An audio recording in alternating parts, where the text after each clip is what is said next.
Mitchell has his head up, takes the feet. Oh, my! Donovan! Get that weak stuff out of here!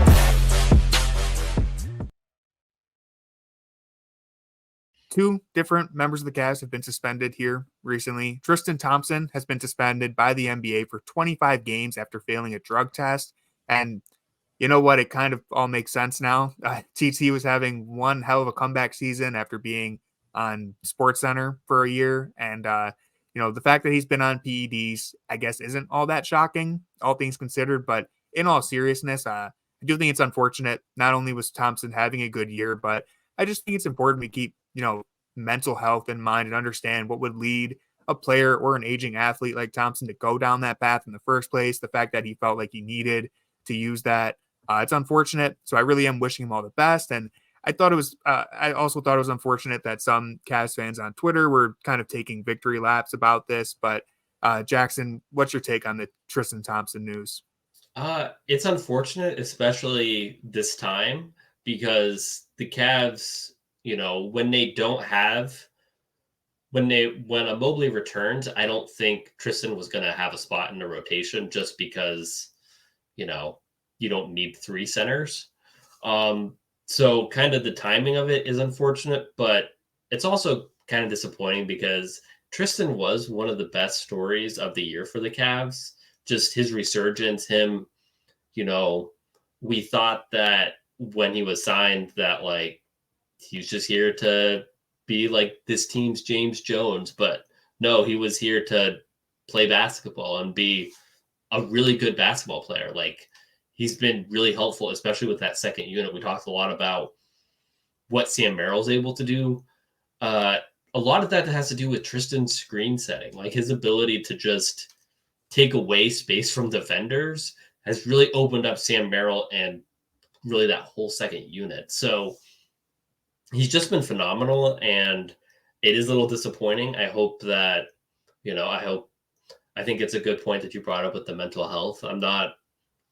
I don't think I'm eloquent enough to speak on that topic, but I think it's important to keep that in mind when you talk about things like this, because this is something that I'm sure it was a choice to go down this route, and hopefully he's okay from that standpoint. And, I think these next stretch of games that the Cavs have before Evan Mobley returns are going to be really interesting because they really need what Tristan provides, especially, Damian Jones hasn't looked very good this year when he's been given real minutes. He's looked good in garbage time, and the Cavs have gotten a lot of garbage time. So it's given him a lot of time to kind of get some reps in, and he's looked good, but it's different playing against actual meaningful basketball. But he's going to be the guy that they're going to be relying on. I don't think I've seen people float that maybe they play Dean Wade at the 5. Well, let me tell you something. Dean Wade is kind of like a 3-4. He's not a 4-5. Definitely not a 5. George Niang, definitely not a 5. He just can't rebound enough. Yeah, he's not a rebounder. Even there were some games where the good Cavs teams would try to play Kevin Love at the 5, and you could kind of get away with it just because he could rebound. He wasn't protecting the rim or anything, but he was rebounding, and it's George Niang and Dean Wade aren't that level of rebounders, so you can't even entertain that for a 3-minute stretch just because if you can't rebound and you can't defend the first action, then what choice? It's not going to go well.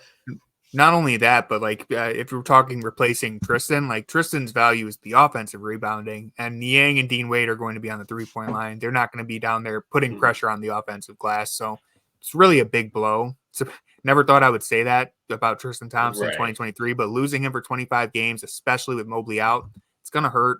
It's not something that they can't overcome, but it's definitely not ideal. The other suspension that we have is Emoni Bates. I believe there's 2 games, right? Yes, so he's already served 1 game. Yeah, so he has been suspended for really, as far as I can tell. There was a fan in the opposing team's crowd that was heckling him. Sounds like this fan said something very disrespectful. So Emoni and another Charge player entered the stands to confront this person. It's hard to see on the video, and I haven't really heard all the details, but it doesn't seem like there was any physical altercations or anything like that. It just seemed like Emoni approached him and they had a conversation. Now, immature decision, the wrong decision to enter the stands, but I'm hoping that this is maybe just a small moment that is easy to move on from. But what is your take on this whole ordeal?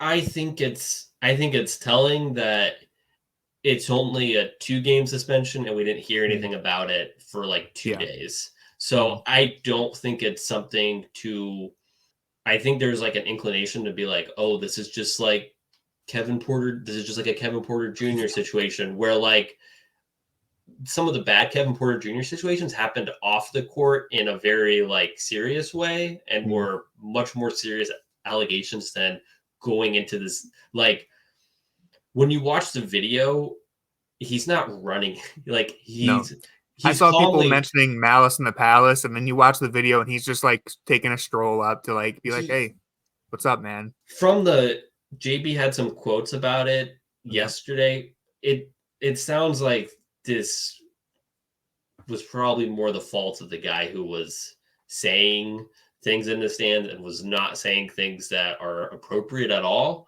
So I don't think this is worth making a big fuss about. And he was actually like, if you look at the video, it all took place in about like 25 seconds. Like it looked like he was dribbling it out. The buzzer sounded. He started to slowly take steps towards the baseline, towards out of bounds. Then it cuts away, and then you can see like the coaches in the background kind of point to what's happening, but they weren't like, oh no, Emoni's like punching people in the stands. It was just kind of like, I don't think Emoni should be like 2 rows back. And that's where, and then it was like, by the time they kind of went to cut over there, he was already back on the charge bench. So, which was on the other side of the court. So it's like, I don't think this isn't worth making a big deal about, or this isn't like, I don't even think this is like Emoni needs to show more maturity, because if this was an NBA game, there's a lot more security that's he wouldn't have made it up to the stands. Well, he wouldn't have made it up there, but I don't think the fan would have been able to get away with saying the things that they did. Yeah, so, he would have been approached. So I don't think this is like this isn't a stain on his resume, and I think if you use it as such, that's foolish, and you're doing your own confirmation bias. Yeah, I actually agree 100%. Like I said, was it the right decision? Probably not. But to me, this sounds like he probably got suspended just as a technicality of like, hey, you can't go into the stands. It doesn't seem like anything bad actually happened. I don't think it's a stain on his resume, and I don't want to speculate, but I have heard that the person in the stands was actually Mac Perry asking Emoni to come on the It's Cavalier pod. So maybe it wasn't bad after all. But no, in all seriousness, I mean, like I said with Tristan Thompson, it's like, I think sometimes we got to remember the athletes are human, and you can't just say whatever you want because you're in the stands and expect not to have an effect on someone. And clearly Emoni felt that a line was crossed, and he talked to the fan. You know, people talk about immaturity, but like in a way, the way he handled it was kind of mature. I mean, he didn't rush the stands. He didn't get into a fight. We don't know what was said between the two, but not making too big of a deal out of this one. I did want to address it though, because obviously Twitter is Twitter, and the news broke and everyone went wild. So